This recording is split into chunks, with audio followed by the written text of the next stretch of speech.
So far, we've only been talking about decision trees as classification algorithms. In this optional video, we'll generalize decision trees to be regression algorithms so that they can predict a number. Let's take a look. The example I'm going to use for this video will be to use the discrete value features that we had previously, that is these features X, in order to predict the weight of the animal Y. So just to be clear, the weight here, unlike the previous video, is no longer an input feature. Instead, this is the target output Y that we want to predict, rather than trying to predict whether or not an animal is or is not a cat. This is a regression problem because we want to predict a number, Y. Let's look at what a regression tree will look like. Here I've already constructed a tree for this regression problem, where the root node splits on ear shape, and then the left and right subtrees split on face shape, and also face shape here on the right. And there's nothing wrong with a decision tree that chooses to split on the same feature in both the left and right sub-branches. It's perfectly fine if the splitting algorithm chooses to do that.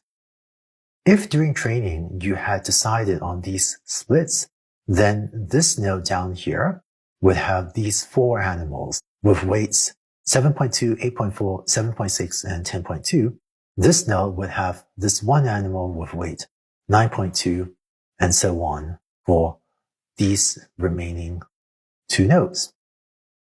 So the last thing we need to fill in for this decision tree is if there's a test example that comes down to this node, what is the weight that we should predict for an animal with pointy ears and a round face shape?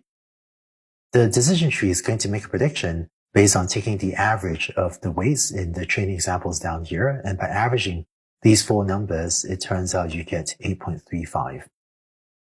If, on the other hand, an animal has pointy ears and a not round face shape, then it will predict 9.2 or 9.20 pounds, because that's the weight of this one animal down here. And similarly, this would be 17.70 and 9.90. So what this model will do is, given a new test example, follow the decision nodes down as usual until it gets to a leaf node, and then predict that value at the leaf node, which I had just computed by taking an average of the weights of the animals that during training had gotten down to that same leaf node. So if you were constructing a decision tree from scratch using this data set in order to predict the weight, the key decision, as you've seen earlier this week, will be how do you choose which feature to split on? Let me illustrate how to make that decision with an example. At the root node, one thing you could do is split on the ear shape. And if you do that, you end up with left and right branches of the tree with 5 animals on the left and right with the following weights. If you were to choose to split on the face shape, you end up with these animals on the left and right with the corresponding weights that are written below.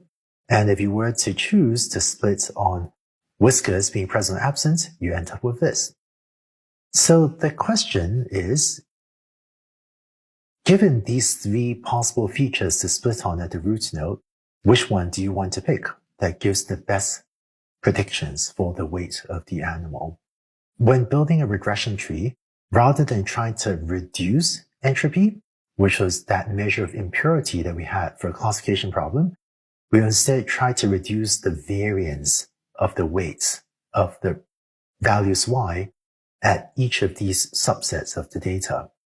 So if you've seen the notion of variance in other contexts, that's great. This is the statistical and mathematical notion of variance that we'll use in a minute. But if you've not seen how to compute the variance of a set of numbers before, don't worry about it. All you need to know for this slide is that variance informally computes how widely a set of numbers varies.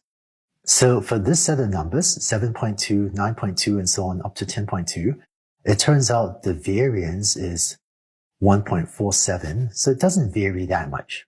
Whereas here, 8.8, 15, 11, 18, and 20, these numbers go all the way from 8.8 all the way up to 20. And so the variance is much larger. Turns out to have a variance of 21.87. And so the way we'll evaluate the quality of this split is we'll compute, same as before, W left and W right as the fraction of examples that went to the left and right branches.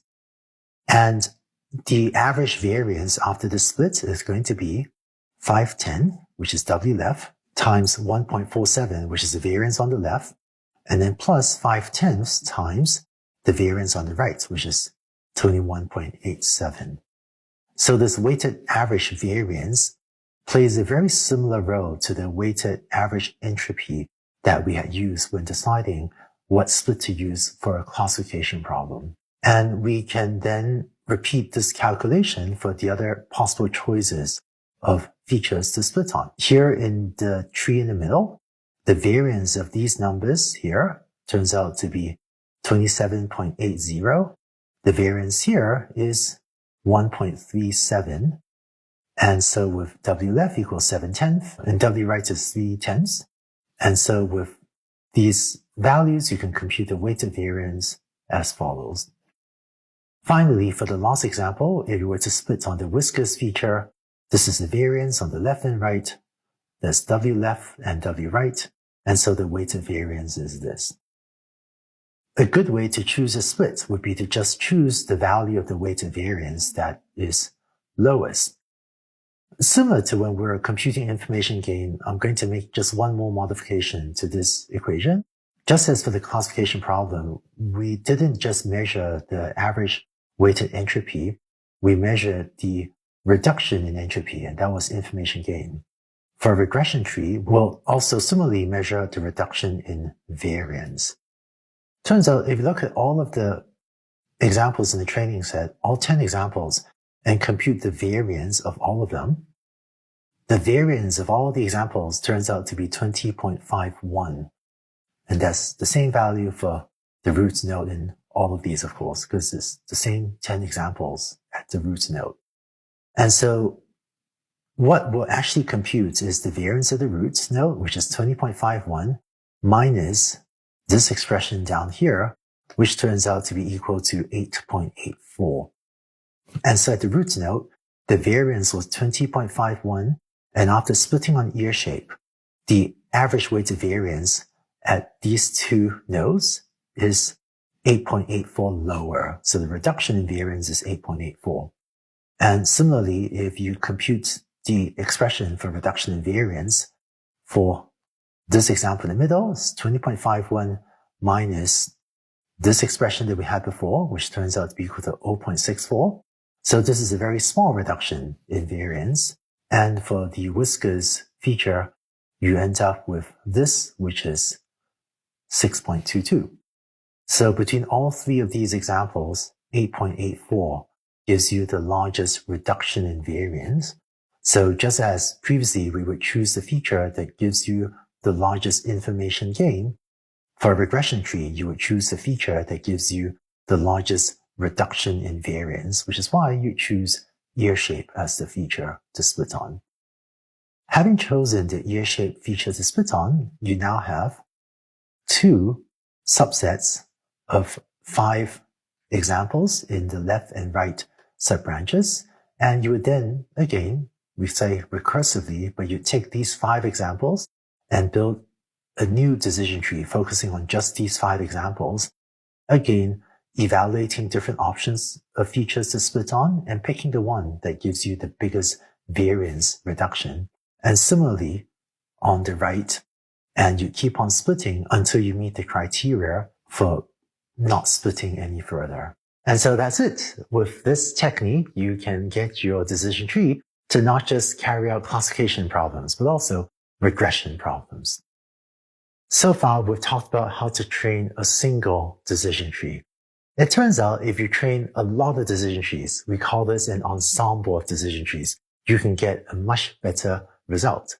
Let's take a look at why and how to do so in the next video.